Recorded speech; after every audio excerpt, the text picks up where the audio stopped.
말해 보래도.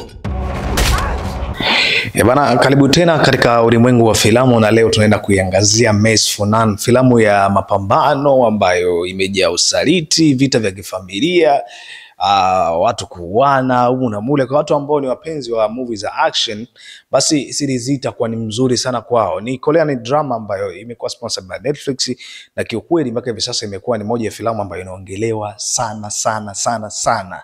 I say, kama umewahi kushuhudia mtu ambaye amestaafu kufanya kitu fulani alafu anarudishwa tena kuweza kukifanya kile kitu kwa sababu tu kuna watu ambao wameweza kumchokonoa, basi ndio hii filamu kwa namna ambavyo General Pictures ama maana husika ilivyotengenezwa. Sasa ni filamu moja ambayo inahusu kisa cha jamaa mmoja ambaye ni mafia, alistaafu na kwenda kuishi mbali kabisa na mji na kuanza maisha mapya. Unajua mtu kama miaka 10 hivi imepita, ndo alikuwaga mtu wa namna hiyo. Alikuwa ni muuni, mtu ambaye akiagizwa sehemu fulani anaenda kukamilisha. Jina lake anaitwa Nam Jae-jung. Nam Jae-jung. Lakini alikuwa na ndugu yake ambaye alimwacha kule mjini, alikuwa anaendeleza yale mapambano na kama kawaida, kama unavyojua mambo kutafuta chakula. Alikuwa anaitwa Nam Se-hyuk. Sasa Nam Se-hyuk alikuwa ni mtu ambaye kiukweli alikuwa na fedha, alikuwa anaishi maisha mazuri, lakini nyumbani kwake kwenye picture tunaonyeshwa alikuwa ni mtu ambaye anaishi alone, na hiyo siku akaweza kumvamia kwa sababu kuna mtoto wa bosi mwingine alikuwa amekorofishana naye. Kwa hiyo yule akaanza ametuma watu ili waweze kuja kumshambulia. Siku moja kabla umauti wake, ndio ile siku ambayo alikuwa ameenda kumtembelea bro wake kule bush. Kwa hiyo alivyorudi majambazi wakaweza kumvamia na wakaweza kuondoka na uhai wake. Kwa hiyo bro ikabidi atoke mafichoni alikokuwa amejificha, aje tena mjini kuja kushiriki mazishi ya ndugu yake, na akaanza kufuatilia sasa nini kipo nyuma ya kifo cha ndugu yake, mpaka anakuja kugundulika kwamba kuna mtoto wa bosi mmoja ambaye alikuwa ametengeneza mauaji ya yule dogo. Kwa hiyo akaanza kumsaka. Sasa kumbuka maisha ya mabosi, hata kama mtoto wao alikuwa amefanya vibaya na sheria ya magenge yenyewe, usije kumzuru mtoto wa mwenzako. Kwa hiyo ukisha mzuru, tafsiri yake sheria wenyewe walivyowekeana inabidi nao upotezwe uhai. Bosi akawa anamlinda mtoto wake, lakini jamaa alipambana mpaka akaweza kuondoa uhai wa yule dogo. Sasa kuondoa uhai wa yule dogo kwenye hivi vita wakati vinaendelea, vikaja kuonesha usaliti mwingine, vita nyingi, ukweli ambao ulikuwa umejificha ndani ya miaka 10 ambaye alikuwa amepotea, na hata kipindi kile ambacho yeye pia alikuwa anashiriki kwenye zile vita na kuweza kuondoa uhai wa watu.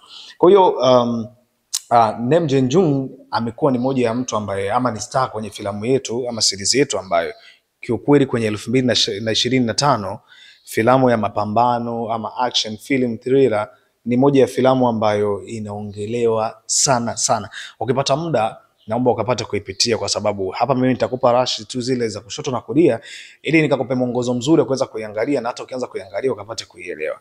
Kwa hiyo jamaa akaanza kuchimbua, akaanza kugundua kwamba kuna prosecutor ambaye alikuwa ametengeneza vitu vingi miaka hata ile wakati yupo, na akamaliza familia wa watoto, kaanza kuwasaliti baba zao.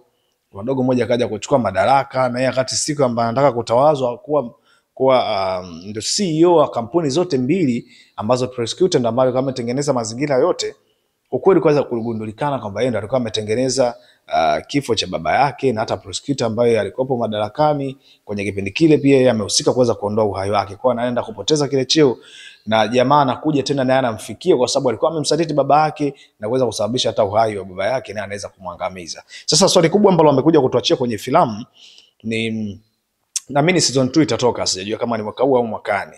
Wametuachia kwamba Nam Jae-jung atarudi ku take over these companies au ndo amedisappear moja kwa moja, kwa sababu sasa hivi bado hatujaonyeshwa ni nani ambaye ataenda kumiliki ile kampuni. Zaidi tu amerudi mafichoni na kuendelea maisha yake ya zamani ambayo alikuwa anayaishi. Huko kuna bodyguard tu mmoja ambaye alikuwa ni mlinzi wa ndugu yake na ambaye amebakia madarakani na kumwachia baadhi ya vitu aweze kuvirun.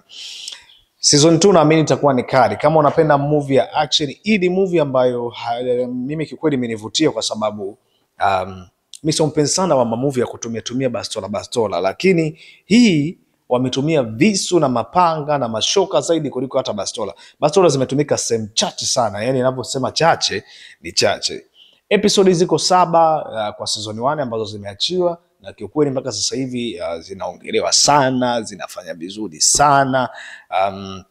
zimegusa kwa kiwango kikubwa sana maisha ya watu. Kwa hiyo ni moja ya kitu ambacho naweza kusema kina reflect yale mahitaji ya watu. Unajua watu washachoka kuona kila siku watu wanapigana mabunduki, watu wanafanya hivi. Kama unaogopa kumwaga damu, kama upendi action film, hii sio movie yako ya kuiangalia. Lakini kama unapenda action film, basi unachelewa sana bro. Unachelewa sana, nenda kawai kaicheki filamu.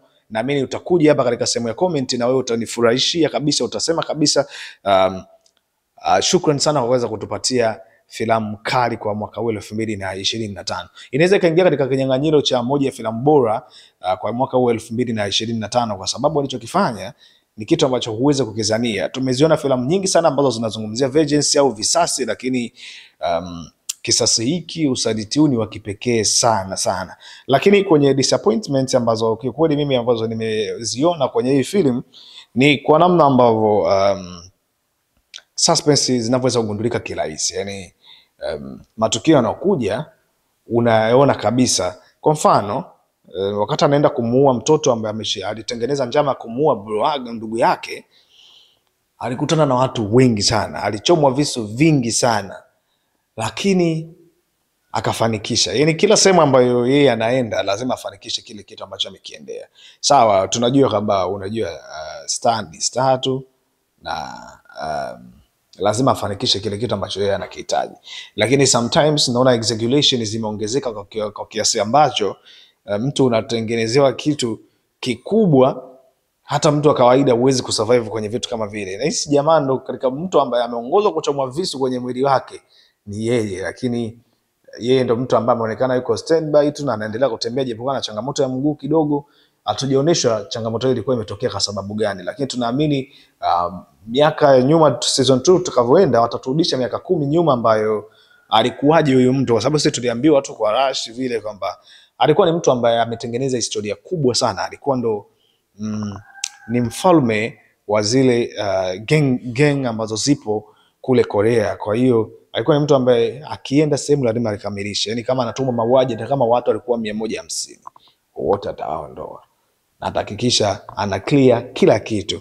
Lakini jambo ambalo linawashangaza watu wengi ni kwamba kwa nini jamaa hapendi madaraka. Sema kama uliishi kwa upanga utaondoka kwa upanga. Hiyo ndio kitu ambacho anakiamini. Kwa hiyo siku yake ikifika naye ataondoka. Lakini kwa nini hapendi madaraka?